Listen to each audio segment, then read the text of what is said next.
buhay o kabiguan, ng ligaya o lungkot. Kaya marapat lamang na tanggapin si Jesus bilang tagapagligtas at Panginoon. At matapos yun ay panariwain ang katapatan at paglapit sa Kanya bawat araw o day by day. Ang day by day ay naglalayong umalalay sa pang-araw-araw na pamumuhay. Narito po si Kuya Ed Lapis sa mensaheng pinamagatang Youth and Life.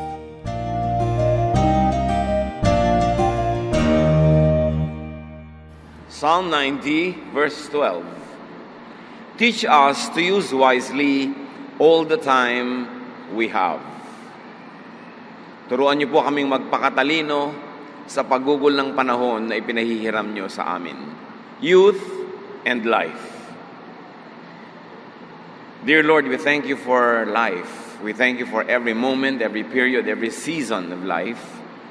Turuan niyo po kaming pahalagahan ng panahon at ngayon, imulat yung aming mata sa inyong magandang layunin sa bawat oras, bawat sandaling ipinahihiram niyo sa amin.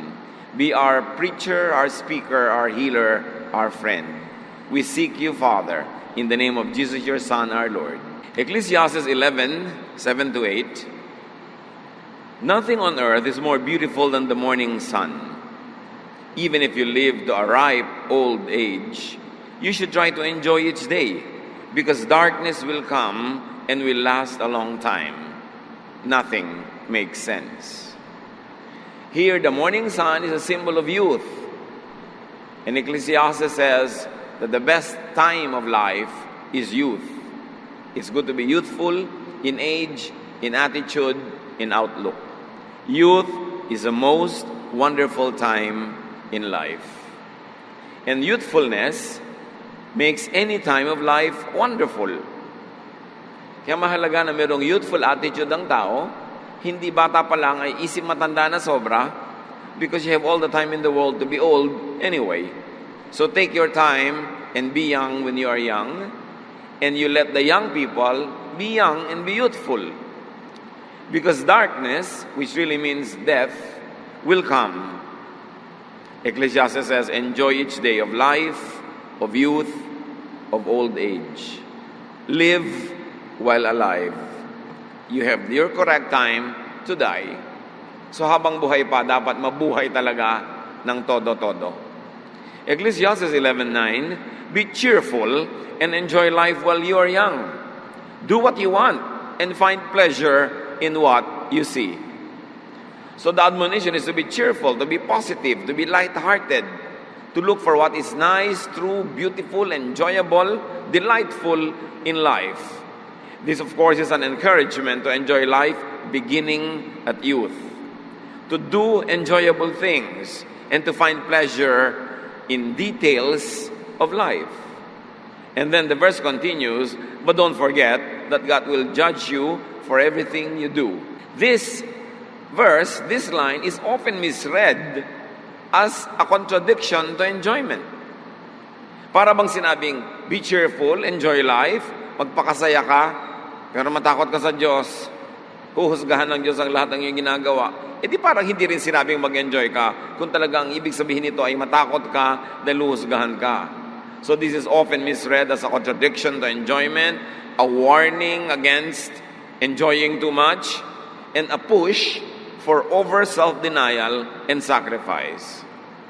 Pero ito ba talaga ang sinasabi ng verse? Para bang yung maraming mga churches magre-retreat sa magandang-magandang lugar, may resort, mayroong swimming pool, tapos walang swimming kasi puro dasal, kasi puro praise and worship at kantahan. Nagpunta pa daw sa lugar na may swimming pool.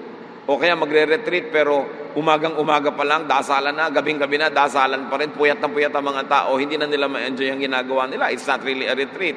So, retreat ba talaga yon? So, sinabi pa talaga ng verse, mag-enjoy ka, tapos natakutin ka pala.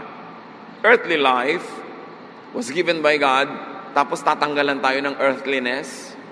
Does it follow? Meron bang sense yung ganong reading of Scripture? But to go on, Ecclesiastes 11:10, kasunod nung sabi, God will judge you for everything you do. Biglang sinabi, rid yourself of all worry and pain. because the wonderful moments of youth quickly disappear. So idiniin muli na huwag kang masyadong matakot, huwag kang mag-alala, huwag mong isipin yung mga kung ano-anong mga negative things, dahil sandali ka lang bata. Pag bata ka lang o bata ang yung attitude, doon ka lang nakahanda, nakalinya, na mag-enjoy ng maraming bagay. So huwag mo na munang isipin agad-agad. Huwag mo na munang itanim sa isip mo ang lahat ng mga bagay na nakakatakot, nagbibigay ng hirap ng loob. Kasi bata ka pa, samantalahin mo lang yan. Pagtanda mo, hindi ka nababata muli. So this verse 10 reinforces the commendation for enjoyment, actually.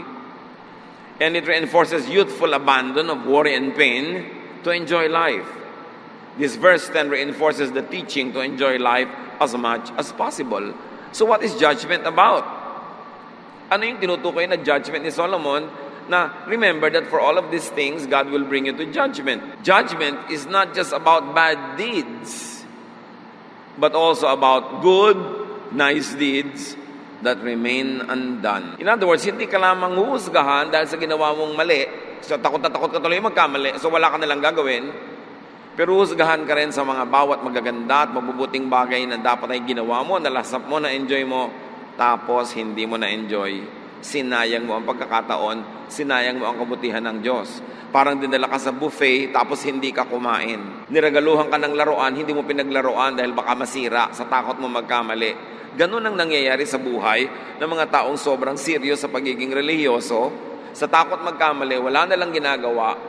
Isang malaking pagkakamali yung hindi mo gawin yung tama, yung masarap, yung maganda, dahil regalo yon ng Diyos. Dapat ang taong makalaya sa napakaraming tali na inilagay ng conservatism, ng religiosity, tuloy pumipigil sa atin sa paggawa ng masasarap at magagandang bagay dahil minasama na natin ang pag-enjoy. Parang kung maka-Diyos ka, bawal sumaya, bawal mag-enjoy.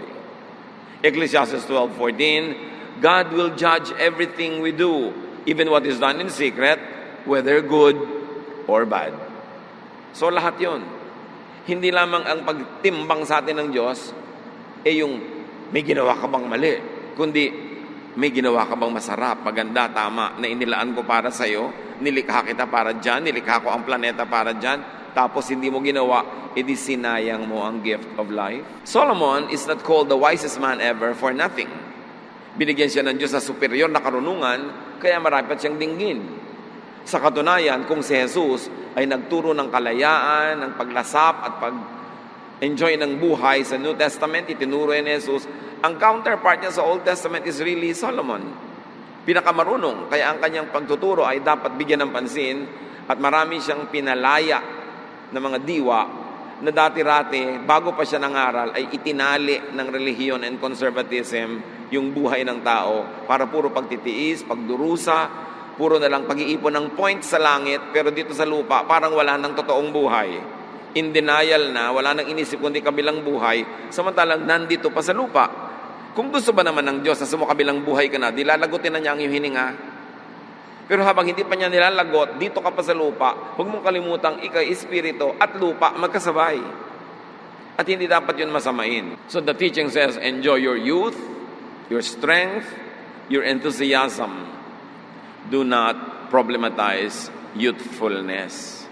Hindi problema ang pagiging bata. It's a gift. Enjoy being young. And how will enjoyment happen? By not being too wise, by not being too cautious, and not being too old in attitude. Kaya sabi niyang verse, kalimutan mo yung sobrang pag-iisip. Rid yourself of all worry and pain because the wonderful moments of youth quickly disappear. Huwag kang masyadong magpaka-mature kung hindi ka ma-mature. Darating din yon. Sandali ka lang maging bata. At huwag sobrang relihiyoso, sobrang conservative, sobrang extremist ang pagiging spiritual na parang hindi na nakatungtong sa lupa. Ecclesiastes 7:16, do not be over-righteous, neither be over-wise. Why destroy yourself? Can you imagine this wisdom in Scripture that we seldom encounter? Halos sa ikubli ng mga conservative sa mga mananampalataya yan. Sabi ni Solomon, huwag kang masyadong banal. Huwag kang masyadong matalino. Hindi ka mag-e-enjoy sa buhay. Sisirain mo ang iyong sarili. Pag extremist ka, perfectionist, legalistic, hindi ka mag-e-enjoy at walang mag-e-enjoy na kasama ka. Sasakalin mo lahat ng tao, pipigilin mo sila, sisikilin mo sila, nakabaligtaran ng intensyon ng Diyos na lumikha sa atin. So do not be extremely religious or spiritual. In fact, anything extreme is bad. Kahit extreme na kabaitan, extreme na kabutihan, mga extreme, wala nang balance. Ecclesiastes 7:18, whoever fears God will avoid all extremes. Hindi virtue, hindi katangian na maging extremely conservative. Ano ba yung conservative? Ano ba yung mahilig halimbawa sa classical music? Yung classical music ngayon, pop music yun 100 years ago. So kung conservative ka, ayaw mo nung modern, pero yung niyayakap mong conservative idea, nung isinilang yun nung unang panahon, modern din yun nun. Dapat yun naiisip ng tao. The teaching says, old age and physical weakness and death will surely come. Do what you want. Do what you can before you die. Siyempre may hangganan, hanggang ang ginagawa mo hindi nakakasama sa iba, hindi mo ninanakaw, hindi mo inaagaw, hindi nakakasira sa iyo at sa kapwa, do it. May listahan na ba kayo, katulad ng iba? Places to visit before I die, restaurants to visit before I die, food to eat before I die, skills to know and master before I die. Kasi, sabi ni Solomon, mamamatay kayong lahat, tayong lahat. Mahirap naman yung kung kailan ka naghihingalo at nag-aagaw buhay, doon ka pa nagsisisi kasi wala ka pang nagawa. Napaka-importante na ang buhay dito sa lupa is not all about just saving and collecting heavenly points in eternity. Hindi ka inilagay ng Diyos dito sa lupa para wala ka nalang isipin kundi langit. Kasi kung gusto niyang nasa langit ang utak mo, dadaling ka na niya doon. Nandito ka pa, kaya dapat nag-iisip ka pa rin ng pagiging makalupa at hindi mo dapat masamain ng pagiging lupa sapagkat ideya ng Diyos na ang lupang katawan na ito ay samahan ng kanyang espiritu at nabuo ang tao. At napakaiksi ng panahon, sandaling-sandali lang na ang espiritu ng Diyos at ang lupang katawan na ito ay magkasama habang buhay lang ang tao. Pag nalagot na ang hininga, hihiwalay na yung espiritu, babalik sa Diyos, ang katawan ay babalik sa lupa. Doon ka na lang magpaka-espiritu, talagang pag-espiritu ka na. Pero habang may lupa pang component ang iyong pagkatao, do not deny that and enjoy that even. So it is about living in full, living a full, enjoyable, pleasurable, earthly life. Do not focus on worry and pain. They are concerns of old age. Kaya may mga taong bata pa ang edad pero laging iniisip, worry and pain. Nagmumukhang matanda na sila at tumatanda na nga. Pero may mga matatanda ang edad, pero youthful ang attitude, cheerful sa buhay, naghahanap lagi ng fun, ng happiness, ng enjoyment. So nade-delay ang itsura ng pagtanda nila at masigla pa sila sa buhay. Pare-pareho lang buhay pero iba-iba ang quality of life. Do not over-mature prematurely. Do not fast forward old age because you have all the time in the world to be old. Do not rob children of their childhood. Do not rob the youth of their youthfulness. Hindi yung mga bata, gusto mo walang kakibo-kibo na parang matatandang paralyzed. Siyempre mga bata malilikot yan, may konting ingay, pero may hangganan, natural, yung hindi na sila nakakaabala ng iba. Siyempre mga young people, tawanan, masasaya, tapos pipigilin mo, puro shh, shh, shh. Lalo ang kasama mo, mga manang. Ang bata-bata mo, gustong kilos matanda ka. Wala yun sa lugar. Bakit yung aagahan ng pagtanda? May mga magulang, tuwang-tuwa, yung anak nila, 11 years old, tapos na ng abugas siya. Gusto mo talaga yon? Yung anak mo, dapat grade 1 pa lang, grade 10 na ngayon. Alam niyo, anak ko po, na-advance na naman. Siguro, bakit hindi mo patayin ngayon? Dahil mamamatay din yan eh. Advance mo na rin. Hindi mo hayaan maging bata. Yung mga iba kasi mga magulang, sobrang gustong ipagyabang yung mga pag-accelerate ng mga anak nila. But don't you know, na pag sobra silang na-accelerate, naaagawan sila ng kamusmusan. Sa halip na simple pala yung pinag-aaralan nila sa school, may mga konting laro, konting tulog. Nagkakalculus na. Gusto niya talaga yun. Anong mapapala niya sa buhay? Kahit matantad na mga diploma yung dingding niya, pero sumaya ba yung tao? Nabuhay ba siya ng buo? O puro na lang yun ang ibig sabihin ng kanyang buhay. God will judge you for how you spent your life. And judgment is also about Did you do good to yourself? Did you enjoy your youth, your life? Kasama yon. Hindi lang laging nagbigay ka ba ng pagkain sa mga gutom? Nag-ayuno ka ba? Naglingkod ka ba sa sangkatauhan? Hindi lang yon, although kasama yon. Pero meron ding, did you do good to yourself? Kasi ang sabi ni Jesus, love others as you love yourself. In other words, with the amount of love you love yourself, then you love others. Huwag mo lang sobrang, sarili mo lang yung love mo, yung iba hindi na. Pero hindi rin yung baligtad na, iba lang ang love mo, tapos sarili mo hindi na. Hindi rin hinihingi sa iyo yun ng Diyos. Kailangan balance.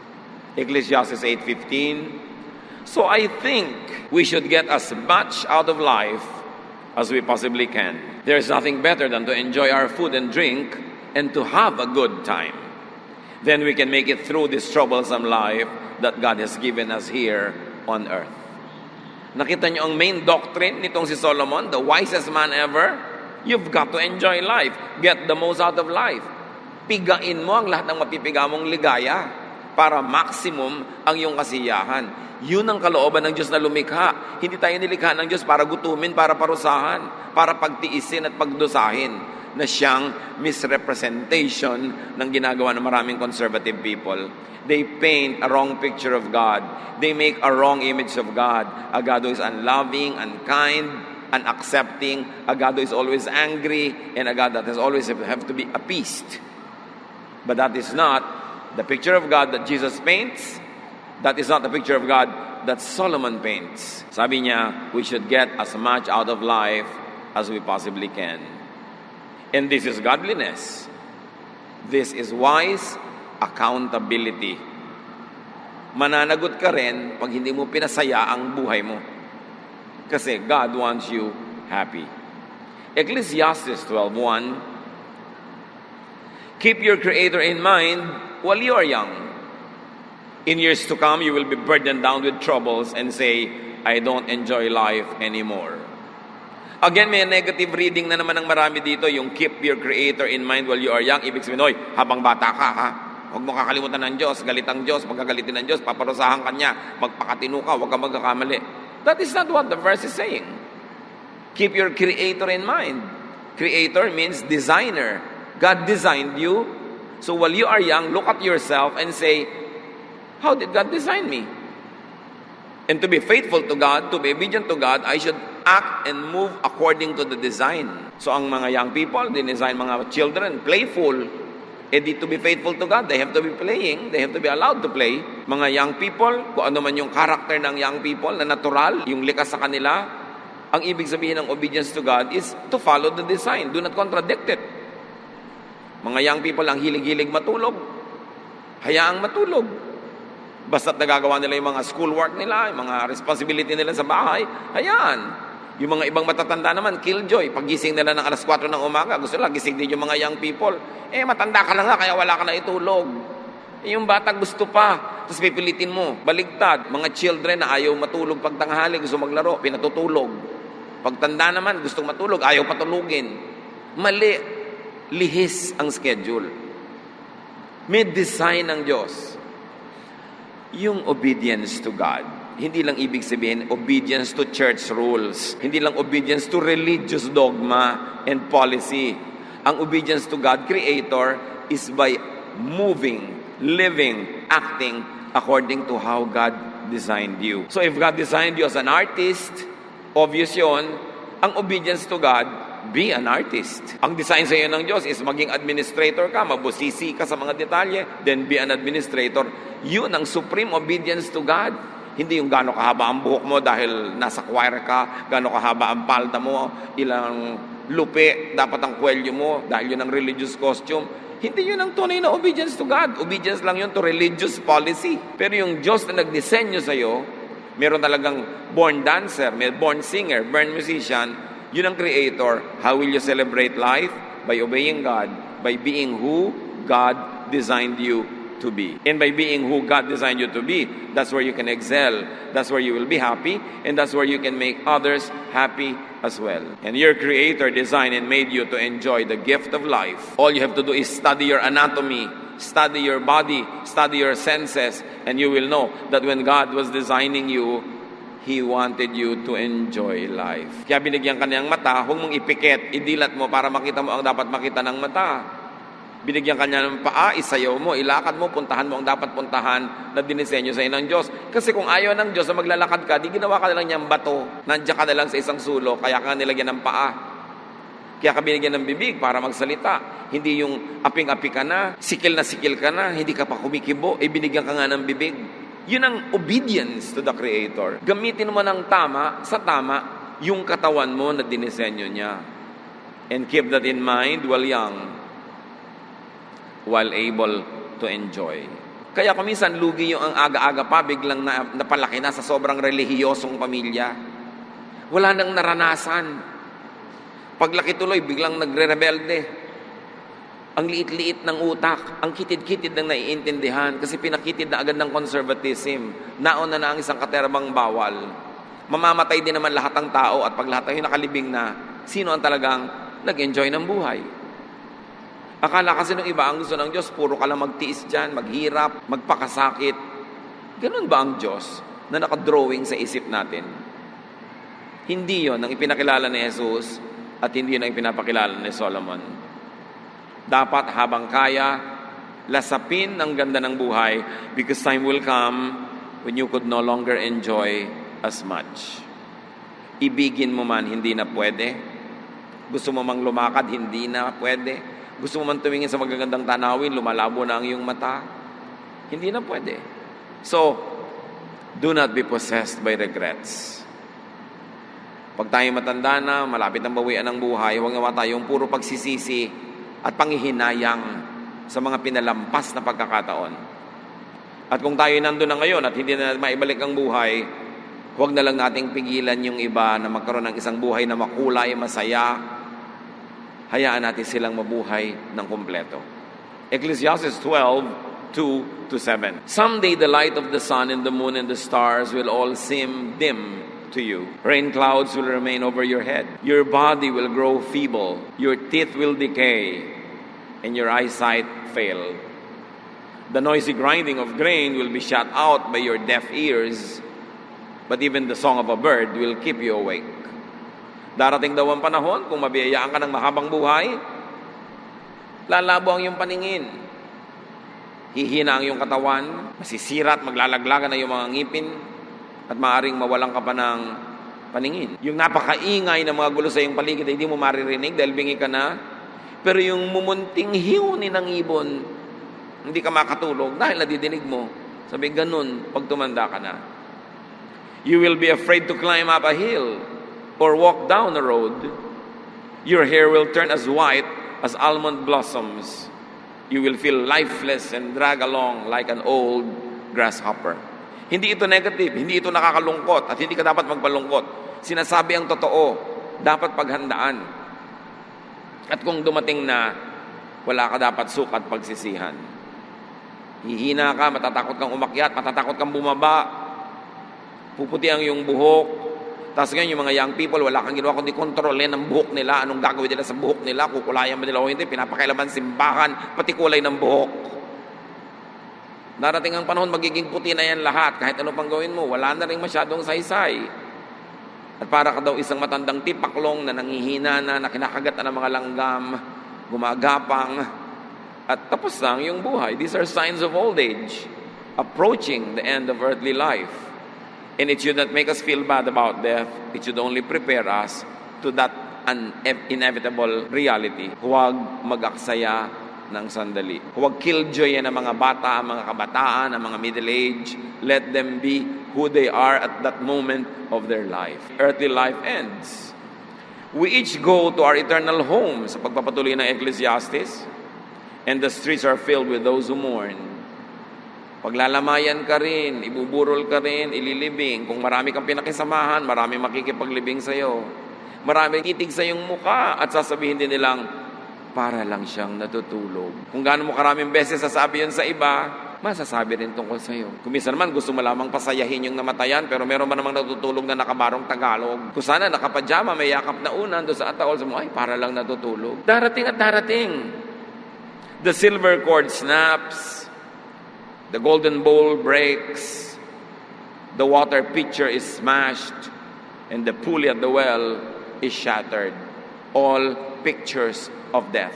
And so, our bodies will return to the earth, and the life-giving breath returns to God. Yun ang konsolasyon mo. You return to God. Huwag kang sumama dun sa body na pupunta sa earth, kakainin ng mga bulate, ng mga mikrobyo, matutunaw. Kasi pag isinama mo dun ang emosyon mo, malulungkot ka sa kamatayan. Doon ka sumama sa espiritu, nababalik sa Diyos. Iwan mo yung katawan sa lupa. Kaya tayo nalulungkot pag may inililibing. Ang iniisip natin, ang inililibing yung tao, yung katawan lang niya yun, yung espiritu, bumalik sa Diyos. So, ang ipagluksa mo yung katawan, pero espiritu, ipagbunyi mo na bumalik sa Diyos. So, lalo ko ikay minararamdaman na, malabo na yung mata, kung ano na nangyayari sa internal organ mo, may pain, mayroong mga sakit. Nakabubuti pa nga na malagot na yung hininga para yung pagnurusay matapos na at yung bulok na katawan na naghihirap ay bumalik na sa lupa para yung espiritu mo makalaya na at bumalik na sa Diyos. Kaya hindi yun negative. Pero ito ang point, mga kapatid. Kanino bang ideya na ang espiritu ng Diyos ay sumama sa lupa at magkaroon ng tao? Di ba ideya yun ng Diyos? Hiningahan niya yung lupa, nagkaroon ng hininga, naging living person. In other words, it is God's idea that His Spirit and flesh and soil and the ground and the dust will come together and create one living person. Ikaw yon, ako yon, tayo yon, mga kapatid. Therefore, magandang ideya ang lupa. Ang katawang lupa ay maganda kasi Diyos ang nagbigay nun. Dinamitan niya ng katawang lupa yung kanyang espiritu. Huwag nating masamain ang katawang lupa, huwag nating masamain ang pagiging lupa, at huwag nating masamain ang mga kagustuhan ng katawang lupang ito kasi Diyos ang lumikha ng katawang lupa. At yun naman mga kagustuhan niya ay sandali lang habang magkasama pa lang yung espiritu at yung lupa. Pero pag humiwalay ng espiritu sa kamatayan, di tapos na rin ang mga kagustuhan ng laman, kagustuhan ng katawan. So habang magkasama pa yon, huwag mong ignorin. Do not demonize and do not trivialize the needs, the wants, the desires, the happiness, the pleasures of the flesh. Because it is God who gave you the senses. So ideya din niya yan. Minasama lang ng mga religions later on, pinasama nila yung katawan. Sandali lang magkapisan ang katawan at ang espiritu. Samantalahin, nangyayari lang yon habang tayo'y buhay. Then people grow old and die, and earthly life could be lived only on earth while in earthly bodies. Nananampalataya ka sa Diyos, nananalig ka, faithful ka sa Diyos, pero huwag naman puro langit na lang ang atupagin mo ngayon. Atupagin mo rin yung buhay mo ngayon, yung katawan mo ngayon, yung reality ngayon, kasi nandito ka pa. Kasi nga, kung gusto ng Diyos na wala ka na dito, di alisin ka na niya, pero habang nandito ka pa, assignment mo pa rin na maging tao. Assignment mo pa rin alagaan ang iyong katawan at alagaan ang katawan ng iba. Pagka nalagot na ang hininga, doon na lang natatapos yon. It is in God's hands. Pero para pabayaan mo ngayon ang iyong earthly body, ang iyong earthly needs, ang iyong earthly happiness, pagtalikod yon sa kalooban ng Diyos na nagbibigay sa iyo ng earthly life. So live as a dual person, as a dual citizen. Yan ang tunay na dual citizenship. Earthly and heavenly citizenship. Live as a body and a spirit. Because right now, you are. Do not demonize the earthly body. Tulad ng ginagawa ng maraming religious conservatives. Pinapahirapan yung katawan, sinasaktan, tinutusok, ginugutom, inuuhaw. Dahil akala mo, paparusahan nila dapat yung katawan nila para matuwa ang Diyos. No, your body is a temple of the Holy Spirit. Whoever destroys God's temple, him also God will destroy. Your body should be taken care of. Huwag pag-awayin ang katawan at ang espiritu. Gawain yan ng maraming relihiyosong hindi nauunawa ang kabutihan at kagandahang loob ng Diyos. Why is there a usual condemnation of earthliness? Bakit ba minamasama ng maraming religious conservative ang pagiging makalupa? Well, history will tell us. And this idea does not come from God, not from Jesus, not from Solomon, but from conservative elements of both Christianity and Judaism. Christianity, and to some extent Judaism, were both influenced by a spiritual phenomenon of the first century known as Gnosticism. It is from the Greek word gnosis, meaning knowledge. Nung panahon ni Jesus, and some 100 years before him and after him, ang usong philosophy sa part na yun ng mundo, Greek philosophy. At ang Judaism at Christianity ay hindi nakaligtas sa influence ng Greek philosophy. At yung Gnosticism, it's a school of thought, it's a way of thinking, naka-influence sa mga early practitioners of Christianity and the later and latter practitioners of Judaism. Now, Gnosticism drew its core doctrine from Plato's dualistic contrast of the invisible world of ideas and the visible world of matter. Saan kumuha yung Gnosticism ng kanyang espiritu, ng kanyang kaluluwa? Doon sa paghahati ni Plato sa katotohanan between the visible and the invisible. Sa kanya, ang katotohanan ay dalawa.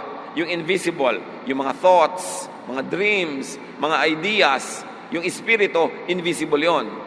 At lahat ng visible, yung baso, yung plato, yung katawan mo, yung buhok, yung halaman, visible.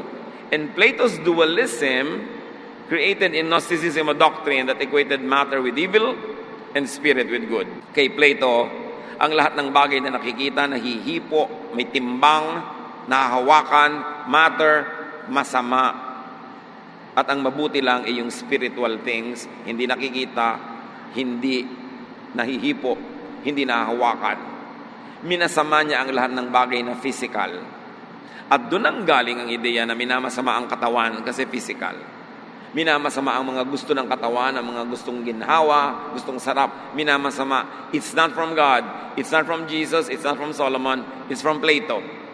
Kaya lang nakahawa sa maging mga leaders and teachers of Judaism and even of Christianity.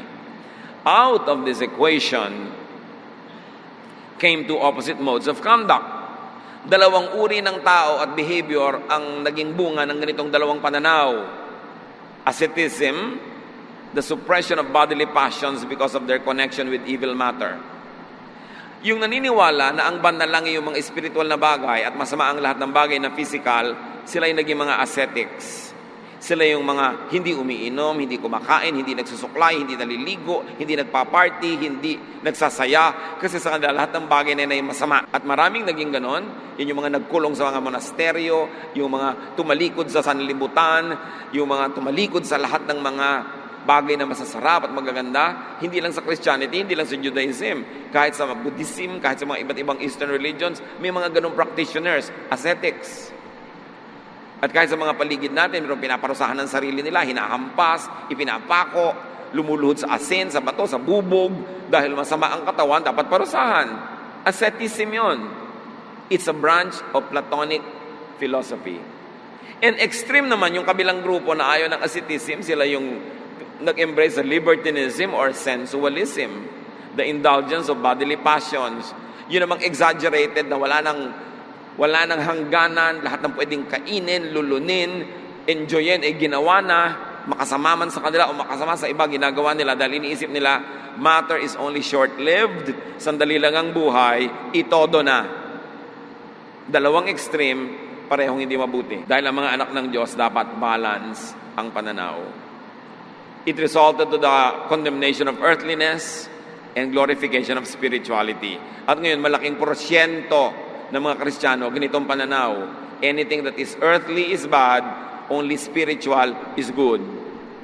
Kaya walang iniisip kundi langit, puro pagtitiis, pagdurusa sa lupa, suspension of all pleasures, suspension of all delight and happiness, at sa langit na lang babawi. It is not from Jesus. That concept is Greek. A truly enlightened and God-respecting person will harmonize both the body and the spirit, not put them at war against each other. Maraming Christian theologians, ascetic ang point of view. Dapat nanunuri kayo. Pag may binabasa kayong Christian theologian, Christian teacher, Christian preacher, titingnan nyo, ay, ascetic yata ang point of view niya. Puro parusa sa katawan, puro pagdirusa, puro pagtitiis. Jesus, for example, did not deny and condemn the body. Jesus did not condemn earthly appetites. Ang tawag nga sa kanya ng mga ascetic, ng mga conservative, glutton and a drunkard. Masiba daw, matakaw, at palainom. Sa kanilang pananaw at panukat, si Jesus sobrang matakaw. Kasi nga laging kumakain, hindi nag-aayuno, kasi ascetic sila . Si Jesus was not. But Jesus was not practicing libertinism or sensualism as well. May balance siya. Pero lahat ng innocent fun, happiness, enjoyment, pleasure that does not cause you to harm others or to harm yourself was fine. Dapat naintindihan natin kung saan nanggagaling ganitong mga points of view. Ecclesiastes 12:9-12. I was a wise teacher with much understanding. Dinidiin niya, ako matalino dito ha, so kasi sa akin kayo makinig. I was a wise teacher with much understanding, and I collected a number of proverbs that I had carefully studied. Then I tried to explain these things in the best and most accurate way. Words of wisdom are like the stick of a farmer uses to make animals move. These sayings come from God, our only shepherd, and they are like nails that fasten things together. Sinasabi ni Solomon, itong aking kinolekta mga salawikain, inayos, tinipon, at ipinaliwanag ko sa pinakamalinaw na paraang kaya ko, itong mga salitang ito'y galing sa Diyos. In other words, napakahalaga ng mga problems ni Solomon, maaaring mas mahalaga pa sa maraming mga doktrina na itinutulang kung sino-sinong religious teacher ng kanyang panahon. Sabi niya, ito'y galing sa Diyos, ang kaisa-isa nating tunay na pastol. Proverbs, common wisdom, when filtered through wise assessment and examination, will prove to be wisdom coming from God Himself. At anong sabi niya tungkol sa maraming ideya, maraming katuruan, maraming doktrina? Verse 12, my child, I warn you to stay away from any teachings except these. There is no end to books, and too much study will wear you out. Yan, binabalaan kita, anak, lumayo ka sa napakarami mga doktrina, napakarami mga turo, napakarami mga bawal, liban sa makikita mo dito sa mga proverbs na ito. Ito ang mga salita ng Diyos para sa iyo. Culled from the common wisdom of folks, of people who observe life from generation to generation, and with godly given wisdom, create these crystallized forms of knowledge and wisdom called proverbs. Ang dami-daming isms, ang dami-daming mga ideas, philosophies and doctrines. Sabi ganun, magugulo ka lang sa mga yan, malilito ka, dito ka makinig sa mga proverbs na sinasabi ko sa iyo. Sabi niya, walang katapusan ng paglimbag ng mga libro at ang sobrang pag-aaral, magagasgas ka lang, mapapagod ka lang. Sa dinami-rami ng pinag-aaralan mo at kung ano-ano, natututo ka lang na maging judgmental, maging self-righteous, maging mayabang. Sabi ganun, umiwas ka sa mga yan. Solomon says, these proverbs are all that really matter. And these are proverbs that set free from needless imprisonment. These are proverbs that make you enjoy life to the fullest and maximize your godliness and spirituality while honoring your earthly existence. So for the meaning and conduct of life, sabi ni Solomon, do not overstudy. Do not overthink. Do not over-spiritualize. Do not over-theologize. At hindi ba ganyan na nangyayari sa mga taong sobrang mag-aaral? Ang ending, bangayan. Awayan ang awayan. Kung ang baptism ba ay immersion, sprinkling, o pouring. Awayan ang awayan kung gaano kahaba ang damit dapat ng babae, ang buhok. Awayan ang awayan kung ano dapat ang kakainin sa Lord's Supper, gaano karaming harina ang ilalagay doon, may levadura ba o wala. Awayan ng awayan kung ang music ba dapat ay modern o makaluma. Sabi ganon, don't overthink. Hindi yan ang mga bagay na talagang mahalaga sa buhay. Religious doctrines lang mga yan. Sabi, the true wisdom of God comes from these proverbs. Observe them and you will have a life that is full. And do not be overly correct. Diba? Don't be overly righteous. Kung old na, sabihin ng iba, paano yan? Matanda na ako, paano ko ibabalik ang lahat? Well, continue to be alive, continue to be full of life, and as much as possible, be youthful in attitude. Hindi naman talaga sa edad lang nakukuha yan. Ecclesiastes 12:13-14. Everything you were taught can be put into a few words. Sabi niya, ang dami-daming doktrina, ang daming katuruan, ito lang ang tandaan nyo. Respect and obey God. This is what life is all about. God will judge you and judge everything we do, even what is done in secret, whether good or bad. So, panakot ba ito? Sasabihin sa'yo, enjoy life, tapos fear God? Ang sinasabi niya, real respect for God is this: to do good and not to do bad, both of them. To think of heaven and to think of earth. To gather for yourselves treasures in heaven, but don't be poor here on earth. To also be rich, full of life, here on earth. Here and there, both could be heaven to you. Kaya ang tao, pagka hindi makalaya ang kanyang isip, na-o-oppress siya lagi ng guilt, na-o-oppress siya lagi ng mga feeling of imperfection, feeling na of inadequacy, meron kang hell na bit sa buhay mo wherever you go. Kasi mabigat dalhin yan. So hell or heaven, while they are there in eternity, can also be in your life right now, depending on your attitude. Kaya dapat talaga magbago ng pag-iisip, makalaya sa mga maraming tali na inilagay ng maraming tradisyon. Respect and obey the designer of life, who is God. Respect and obey the design of life for enjoyment of God's graciousness. And here, judgment will be on how much you respect and obey the Creator. By respecting or obeying the Creator, in this life, you will have reward or punishment. Yun na ating tinatamasan, nararanasan araw-araw, reward or punishment yun. Dapat nating alamin. Yung reward and punishment, hindi lang yung naghihintay sa kabilang buhay, nangyayari na yun din dito. So pag tama ang ginagawa mo, nare-reward ka na rin. Meron kang mga fruits, meron kang mga pleasures, meron kang happiness, meron kang joy. Pero pag mali, hirap ka, gipit, ilang na ilang, sakal na sakal, huwag ka na maghintay ng hell in the next life dahil yun na ang advance payment. Dapat suriin. Judgment is really how you benefit from and enjoy life now and in the next life. So balansehin ang pananaw. Huwag lang lagi yung future. Do not get confused with and by many doctrines, according to Solomon. Stick to the most basic lesson. Respect and obey God. And this teaching should be applied and connected to youth, to old age, to life. So respects God's design of the body, of the mind, of the seasons, of time. Lahat yan nilikha ng Diyos. Kailangan katugma ka sa galaw, sa kilos, sa rhythm. Hindi baligtad kasi saliwa, asiwa, mali, mahirap. Ecclesiastes 3:1, everything on earth has its own time and its own season. So yung panahon mo, kapatid, huwag mong i-impose sa iba. Ano ba, panahon mo ng pagmumuni-muni, siya panahon ng pag-iingay, magmuni-muni ka, hayaan mo siya mag-ingay, lumayo-layo ka. Panahon mo halimbawa ng pagtitipid, siya panahon niya ng shopping, huwag mo siyang pigilin dahil panahon niya ng shopping. Ikaw, magtipid ka, panahon mo yun May kanya-kanya tayong panahon. May panahon ng lungkot, malungkot ka. Matatapos din yan. May panahon ng saya, magsaya ka dahil mawawala rin yan. Kung anong nandyan, doon ka sumakay para hindi ka mahirapan. Huwag kang lumangoy ng laban sa agos. Umaagos ang buhay, and God is the author and the creator of life. It is also human to go through all types of feelings and emotions at times. May panahon na nai-inlove ang tao. Siyempre, pag nai-inlove, hindi masyadong wise. Meron naman na panahon ang wise-wise mo. Ibig sabihin, wala kang love nun. Meron pa namang wise na, may love pa, sabay. Oh, bihira yun, himala yun. Galit na galit ka sa na-in-love. Hindi ka naman talino. Siyempre, in love siya. Medyo nabubulagan. Panahon niya yun Dahil kung lagi ka namang dilat, mulat at matalino, hindi ka na may in love. Wala ka nang mamamahal. Kailangan medyo magbulag-bulagan ka talaga para ma-in love ka. May panahon ng katalinuhan, may panahon din ng kakulangan nun. Lahat yan kasama sa totoong buhay.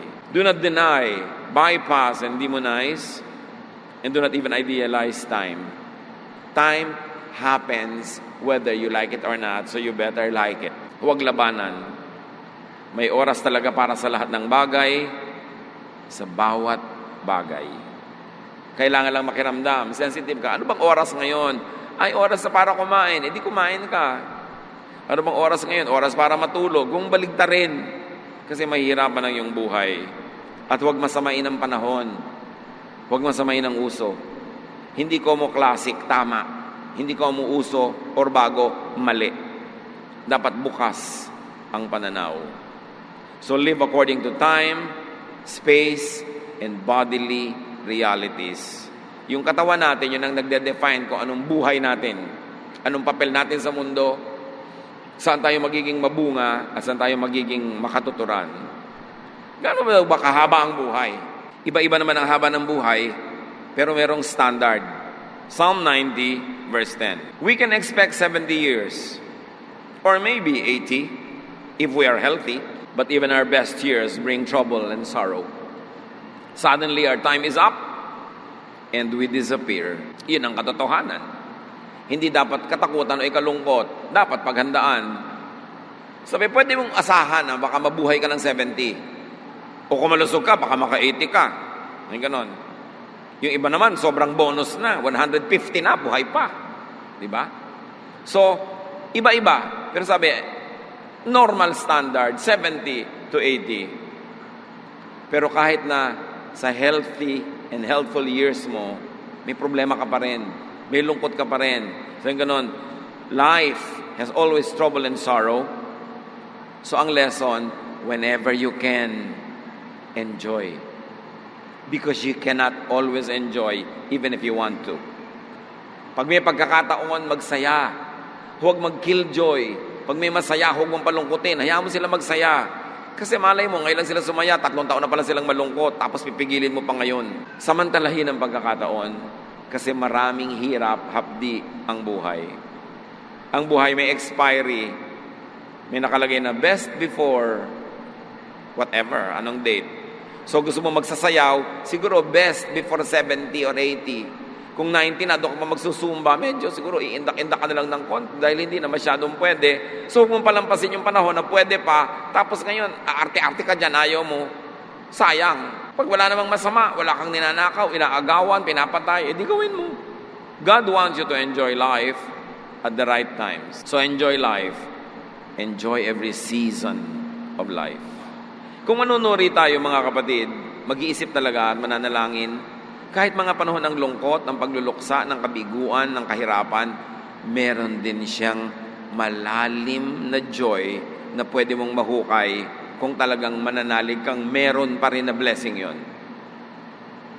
While on earth, live your earthly life to the fullest. While in the body, be and get physical. Delay old age because you have all the time in the world to be old. And even eternity, heaven can wait. Nasa lupa ka pa, maging totoo ka at mabuhay ka bilang isang taong nasa lupa pa. Sabi ni Solomon, Proverbs give you the best philosophy and the best theology. You better believe him. God gave him the highest, the noblest, the best level of intelligence and wisdom. Ngayon mga kapatid, hindi lang yun ang point.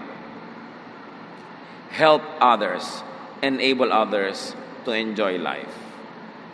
Lahat ng taong nasa ilalim ng inyong kapangyarihan, impluwensya, allow them to be happy, allow them to enjoy.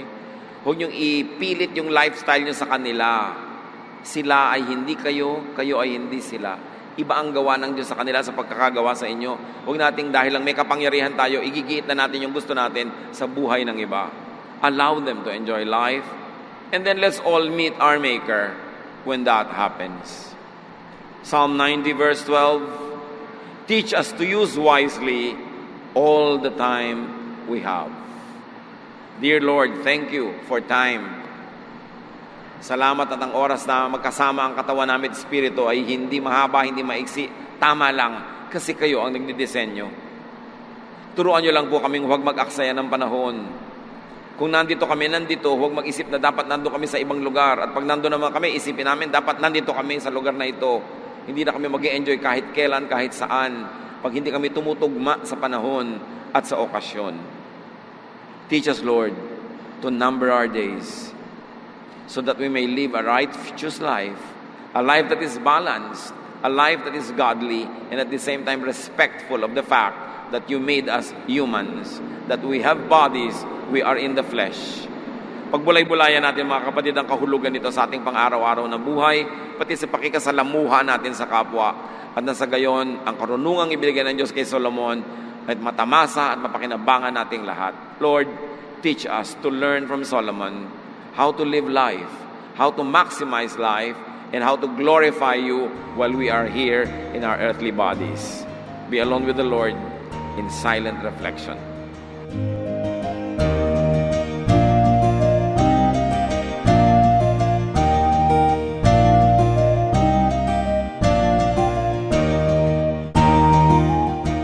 Ang katatapos pong mensahe ni Kuya Ed Lapis ay pinamagatang Youth and Life.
kapal ay buhay mo, O Diyos, kay dakila.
Oras na po para pansamantalang magpaalam ang programang Day by Day.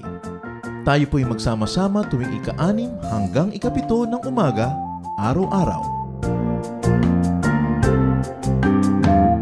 Magandang umaga po at mabuhay ang Panginoong Hesus!